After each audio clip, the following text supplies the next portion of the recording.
नमस्कार, मैं हूं धर्मपाल वर्मा। हमारे चैनल में आपका स्वागत है।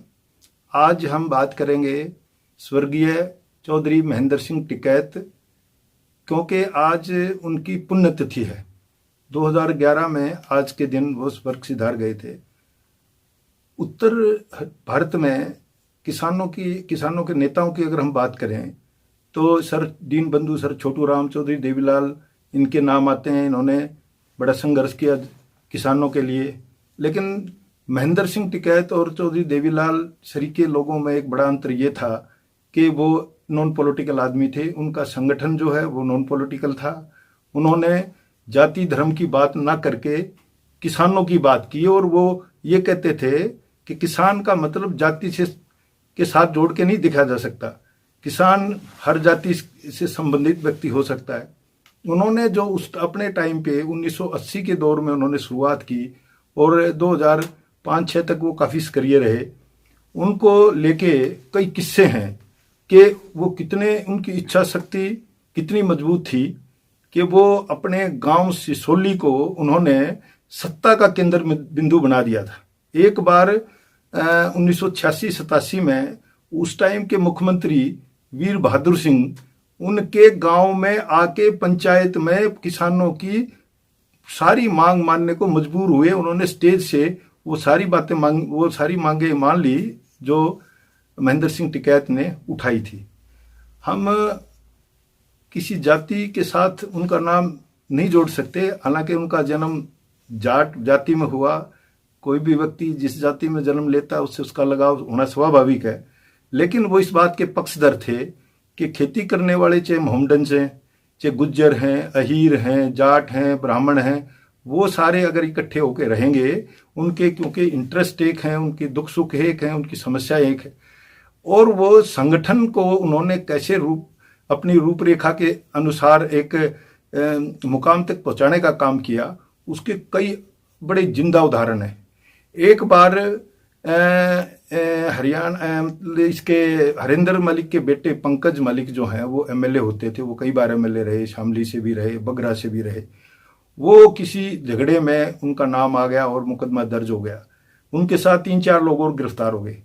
तो इन्होंने मुजफ्फरनगर के छोटू राम जाट कॉलेज में कई बड़े नेता ये कहते हैं कि एक टाइम पे चौधरी अजीत सिंह, हरिंदर मलिक, महेंद्र सिंह टिकैत और जो एग्रीकल्चरिस्ट के लीडर्स थे वो वहां एक मंच पर इकट्ठे हुए, और वो सबसे लास्ट में जब महेंद्र सिंह टिकैत बोलने लगे तो उन्होंने सरकार को अल्टीमेटम दे दिया कि भाई 10 मिनट तक हमारे बच्चों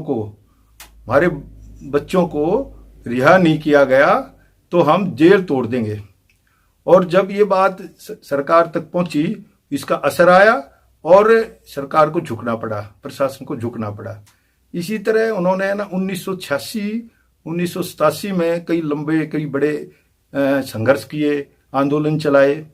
एक बार तो उत्तर प्रदेश सरकार ने जो रेट हैं बिजली के ट्यूबवेल्स के पर हार्स पावर 20 रुपये बढ़ा दिए, जिसको जो सब लोगों को नागवार गुजरा, उस पर बड़ा आंदोलन हुआ।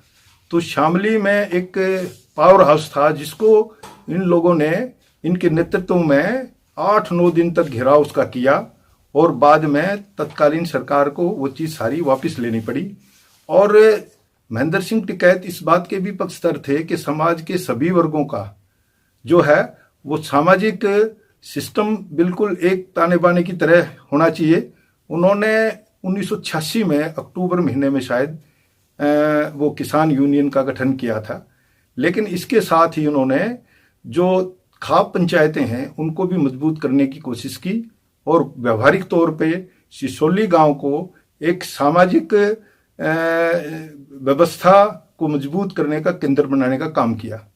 मेरी उनसे 2 बार मुलाकात हुई। एक बार जब चौधरी देवीलाल डीपीएम थे, डिप्टी प्राइम मिनिस्टर, उनकी क्रिसेंट रोड की कोठी पे मेरी मुलाकात हुई। उन्होंने मुझे एक बात कही कि किसान का मतलब जाट नहीं हो सकता।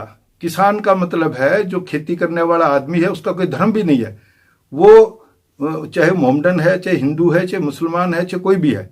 मैं उन सब के साथ साथ खेती से जुड़े लोग जो खेतीहर हैं उनका भी उतना ही हमदर्द हूं और उनके लिए मैं उतनी ही लड़ाई लड़ता रहा हूं और आगे भी लड़ता रहूंगा। जब वो बीमार थे, लास्ट में मरणासन थे 2011-10 में, तो उस टाइम प्राइम मिनिस्टर सरदार मनमोहन सिंह ने उनको एक मैसेज भिजवाया था कि आप बीमार हैं, आप चाहें तो किसी अच्छे हॉस्पिटल में सरकार आपका इलाज कराने को तैयार है। उन्होंने कहा कि मेरा तो इलाज यही है कि सरकार किसानों के लिए कोई अच्छी घोषणा कर दे तो मैं शांति से मर जाऊंगा। कुल मिलाकर महेंद्र सिंह टिकैत जो है वो जमीन से जुड़े ऐसे व्यक्ति थे जिन्होंने पॉलिटिक्स को दूर रख के लोगों के लिए काम किया। ये अलग बात है कि उनके गैर राजनीतिक संगठन को उनके परिवार ने गैर शब्द हटा के राजनीतिक बना दिया। उनका लड़का जो है राकेश टिकैत जो है वो पॉलिटिक्स में आ गया और मतलब वो इस बात के पक्षधर भी नहीं थे कि परिवार राजनीति जो है वो जो है ना वंशानुगत चले, भाई एक नेता का बेटा नेता बने। वो कहते थे कि भाई जिसमें जो सक्षम है वही आगे आना चाहिए। किसी पार्टी में भी कोई नेता है और वो न चाहे कि उससे आगे को जाए।